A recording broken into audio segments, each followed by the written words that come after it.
আপনার বাচ্চাকে মেধাবী হতেই হবে। এখন বিষয়টা তাহলে মেধাবী কি, এটা তো আল্লাহ প্রদত্ত না।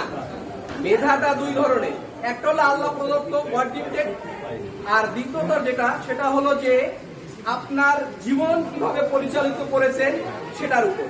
আর কোরআন হাদিসের মতে দোয়াতে মেধাটা দুইভাবে পরিবর্তন হয়, ভাগ্য দুইভাবে পরিবর্তন হয়, একটা আল্লাহ প্রদত্ত আর একটা দোয়ার মাধ্যমে। আমাদের বাচ্চাদের মেধাটা নষ্ট হয়ে যাচ্ছে তিনটা কারণে আমি খুঁজে বের করছি। আমার পড়াশোনা থেকে গবেষণা থেকে যেটা আসছে তিনটা বিষয়, বাচ্চারা মনোযোগ দিয়ে শোনো।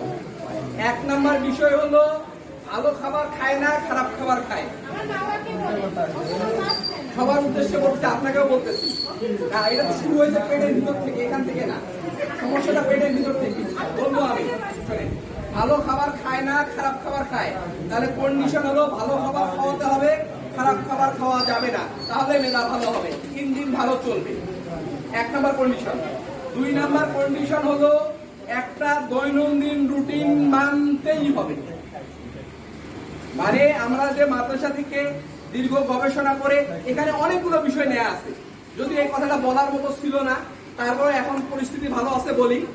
যারা জামাতে ইসলাম করে, ছাত্র শিবির করে, এদের সবচেয়ে ভালো লাগার একটা বিষয় যে এটা দৈনন্দিন রুটিন আছে। এই ছাত্র এই রাজনীতিটার একটা বিষয় আছে যে দৈনন্দিন একটা রুটিন আছে। আমরা সেই রুটিন থেকে নিয়েছি, ক্যাডেট কলেজগুলো আমরা পরিদর্শন করেছি, সেখান থেকে নিয়েছি। আমাদের মাদ্রাসার সিলেবাসকে পরিচালনা করে অনেক চিন্তা ভাবনা করে পরিচালক স্যার একবার রুটিন তৈরি করছে, সেখান থেকে আমার মনে হয়েছে না এই জিনিসটা কঠিন হবে, এটা কেটে দিছি। রাজা স্যারের মনে হয়েছে না এই জিনিসটা একটু বাড়ানো দরকার, এটা বাড়াই দিছি। এভাবে আপনাদের বাচ্চাদের সকাল থেকে সন্ধ্যা রাত পর্যন্ত কিভাবে চলবে এরকম একটা রুটিন করা আছে কিনা, এই রুটিনটা মানতেই হবে। পৃথিবীতে বিশৃঙ্খল কোন জাতি পৃথিবীতে কিছু করতে পারেনি। আর্মিরা কেন ভালো করতেছে? কারণ তাদের একটা ডিসিপ্লিন লাইফ আছে। যতদিন ক্যান্টনমেন্টের ভিতরে আছে শরীরে কোনো রোগ ব্যাধি নেই, যখন ক্যান্টনমেন্ট থেকে বের হয়ে আসতেছে ডায়াবেটিস এটা ওটা রোগ দিয়ে ভরে যাচ্ছে। তার মানে আপনার সন্তানকে যদি আপনি একটা সুনির্দিষ্ট গন্তব্যে পৌঁছায় দিতে চান, অবশ্যই অবশ্যই একটা রুটিন মানতেই হবে। এই শুনছো কি, আমি কি বলছি শুনছো? যে অবশ্যই রুটিন মানতে হবে। তিন নম্বর যে বিষয়টা আছে সেটা হলো যে আপনার বাচ্চাকে মোবাইল থেকে দূরে রাখতেই হবে। প্রয়োজন বলে আপনার মোবাইল ব্যবহার করা যাবে না, আপনি মোবাইল ভেঙে ফেলেন, তাও আপনি বাচ্চাকে মোবাইল দিতে পারবেন না। কারণ মোবাইল ব্যবহার করলে কি হয়, আমি সংক্ষেপে একটু ব্রেন ফাংশনটা বলে আজকের বক্তব্য হয়তো পরিচালক স্যার কিছু বলে শেষ করবেন 5 মিনিটের মধ্যে। সময় হবে কি? আমাদের ব্রেনে 5 ধরনের ওয়েভ আছে, যেটাকে বলা হয় ডেল্টা। এটা হলো এর রেঞ্জটা খুব আস্তে, ব্রেন তখন এখানে আমাদের ব্রেনে 80 থেকে 90 বিলিয়ন নিউরন আছে। এই নিউরন গুলো সবসময় কাঁপাকাঁপি করে, এইভাবে কাঁপাকাঁপি করে। তো যখন এটা মানে এটা হার্টস দিয়ে পরিমাপ করা হয়, 1 থেকে 3 হার্টসে থাকে, এটাকে বলা হয় ডেল্টা ওয়েভ। এই ওয়েভে বাচ্চারা গভীর ঘুমে আসক্ত থাকে। এই ওয়েভ যখন বাচ্চারা এই ঘুমটা ক্লিয়ার হবে তখন বাচ্চার মেধা অটোমেটিক ভালো হবে। শরীরের ভিতর যে লিকি গার্ডস গুলো আছে, যে শরীরের যে গ্রোথ হরমোন গুলো আছে, এগুলো ভালো হবে। এবং আল্লাহ রাসূল দেখে কত বড় বিজ্ঞানী, ইনি কত বছর আগে বলে গেছে যে এশার নামাজের পর ঘুমাতে হবে, ফজরের সময় উঠতে হবে। যদি কোনো বাচ্চা এশার নামাজের পর 9টা 10টার মধ্যে ঘুমিয়ে যায়, 4টার মধ্যে 5টার মধ্যে ওঠে, তাহলে তার ডিপ স্লিপটা হবে। কিন্তু সে যদি 11-12টায় ঘুমায়, আবার যদি 6-7টায় ওঠে, তাহলে রুটিনটা মানা হলো না। তার মানে ওর মেধা দুর্বল হবেই হবে। 1 নম্বর কন্ডিশন। তারপর 2 নম্বর যে বিষয়টা দেখেন সেটা হলো থিটা ওয়েভ। আমি এটা পড়ে খুব আশ্চর্য হয়ে গেছি যে থিটা ওয়েভটা এত খারাপ। সেটা হলো যে ব্রেন না ঘুমায় না জেগে থাকে। যেমন আমরা বাচ্চারা সকালবেলা ঘুম থেকে ডাকি, ও আপনার কথা শুনতেছে আবার ঘুমাচ্ছেও, তাই না? এই জিনিসটা খুব খারাপ। কারণ ওই সময় যখন এই থিটা ওয়েভটা নিঃসৃত হবে, বাচ্চার ব্রেনটা আমাদের সবকিছুর মূলে, পৃথিবীর যত শয়তানি এর মূল হচ্ছে ব্রেন। শয়তান আক্রমণ করে ব্রেনে, বেবেকে না, হার্টে আক্রমণ করে না, ব্রেনে আক্রমণ করে। যত কুমন্ত্রণা আসে ব্রেন থেকে আসে। তো যখন থিটা ওয়েভে ব্রেনটা থাকে তখন ওই ব্রেনটা অলসতা শিখে যায়, মানে একই সাথে ঘুমাচ্ছে, একই সাথে আবার জেগে আছে। এটা খুব খারাপ জিনিস।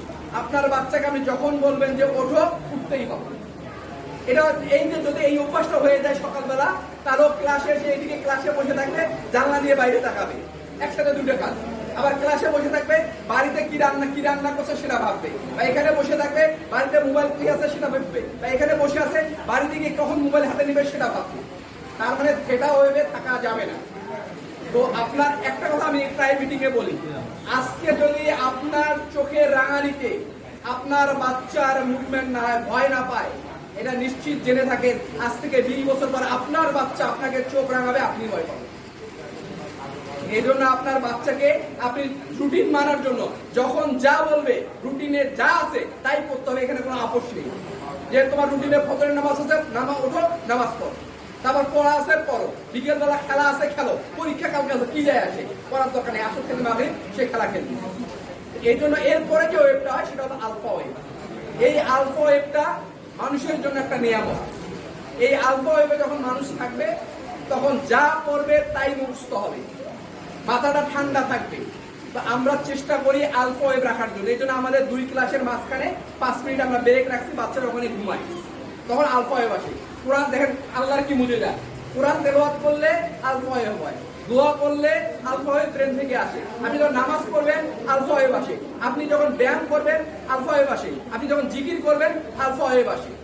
তাই কেউ কোনো বাচ্চা যদি দোয়া করে করতে বসে অটোমেটিক তার ব্রেনটা শান্ত হয়ে যায়। নামাজ পড়বেন ব্রেন শান্ত হয়। আপনি খুবই রাগান্বিত আছেন, নামাজ পড়বেন ব্রেন শান্ত হয়ে যাবে, দোয়া করবেন ব্রেন শান্ত হবে, জিকির করবেন ব্রেন শান্ত হবে। এই ওয়েবে থাকলে যে যত মানুষ যত বেশি ওয়েবে থাকবে, ঠান্ডা মাথায় থাকবে, তার প্রেশার হবে না, তার ডায়াবেটিস হবে না, কোনো রোগ বাসা বাঁধতে পারবে না। আপনার বাচ্চাকে এই ওয়েবে রাখতে হবে। আর বাচ্চা যখন মোবাইল চাপে, তখন ওর ব্রেন থেকে বেটা এবং গামা ওয়েভ নিঃসৃত হয়। তার মানে ওর মেজাজ হবে খিটখিটা, ওর রাগ হবে, ওর অ্যাংজাইটি হবে, কোনো কিছু ভালো লাগবে না। যেমন আমাদের মাঝে অনেকের আছে, আমরা অকারণে রাগ করি, এই কারণে আমার হাইপার টেনশন হচ্ছে, প্রেশারের ওষুধ খাওয়া লাগতেছে, তারপর আমাদের অকারণে আমরা বেশি খাওয়ার কারণে আবার ক্ষতি হচ্ছে। এই কারণগুলো বিষয় আছে যে সব কিছুর মূলে সময় খুব কম। এই জন্য এই ভিডিওগুলো আপনারা পাবেন টিউটোরিয়ালে। তারপর আমি বলতেছি যে সবচেয়ে মূল যে কথাটা, আপনাকে 3টা বিষয়ে মানতেই হবে। এক হলো আপনার বাচ্চাকে ভালো খাওয়াতে হবে, খারাপ খাবার খাওয়া যাবে না। 2 নাম্বার যেটা হলো যে একটা ডিসিপ্লিন লাইফ লিড করতে হবে, যখন যেটা কাজ আছে ওই কাজটাই করতে হবে। আর আজকে শুক্রবার বাবা তুমি ঘুমাও, এটা করা যাবে না। যখন ঘুম থেকে ওঠার টাইম ওই টাইমেই উঠতে হবে। আর আজকে যদি আদর করে বলেন যে না বাবা আজকে শুক্রবার 10 মিনিট একটু বেশি করে ঘুমাও, বাবা আজকে তো শনিবার বিকেলবেলা একটু ঘুমাও, বাবা আজকে তো শুক্রবার বিকেলবেলা ঘুমাও, তো আগামীকাল ক্লাসে এসে আপনার বাচ্চা রবি সোমবার মঙ্গলবার বিকেলবেলা ঘুমাবে। এটাই হলো বাস্তবতা। এজন্য আপনাকে অবশ্যই একটা সুন্দর একটা ডিসিপ্লিন, আমরা একটা রুটিন করে দিয়েছি। ওই রুটিনে আপনার বাচ্চাকে নিয়ম পালন করাতেই হবে। যদি আপনি নিয়ম পালন করাতে ব্যর্থ হন, আপনি ব্যর্থ বাবা মা হন, তাহলে আমরা আপনার বাচ্চাকে ধরে নিয়ে, পুলিশ যেমন গিয়ে ধরে নিয়ে আসে, আমরা ধরে নিয়ে এসে আমরা আবাসিকে রেখে দেবো, দেখি ওর নিয়ম মানে চলতে পারে কিনা। সব বাচ্চাকেই বলে দেয় আছে আমার টিচার ভিজিট করতে যাবে, যেমন পড়ার টাইম আছে সন্ধ্যার পর, গিয়ে দেখে মায়ের সাথে রান্না করে বসে আছে, চুলার পারে বসে আছে বা বাইরে ঘুরতেছে, তাহলে কিন্তু আমরা ধরে নিয়ে এসে রিহাবে রেখে দেবো। ওটা ওয়ান কাইন্ড অফ রিহাব। আমরা ওখানে 7 দিন 14 দিন থেকে ও যখন বলবে যে না আমি এই নিয়মে আমি জীবন পরিচালিত করব, তখন বাড়ি যাবে। এটা কেমন হবে বলেন? যাই হোক, তো অনেক আলোচনা করলাম। মূল যে বিষয়, আপনারা শিক্ষিত না হলে আপনার বাচ্চা শিক্ষিত হবে না। শিক্ষিত বলতে বুঝছি আপনারা সচেতন।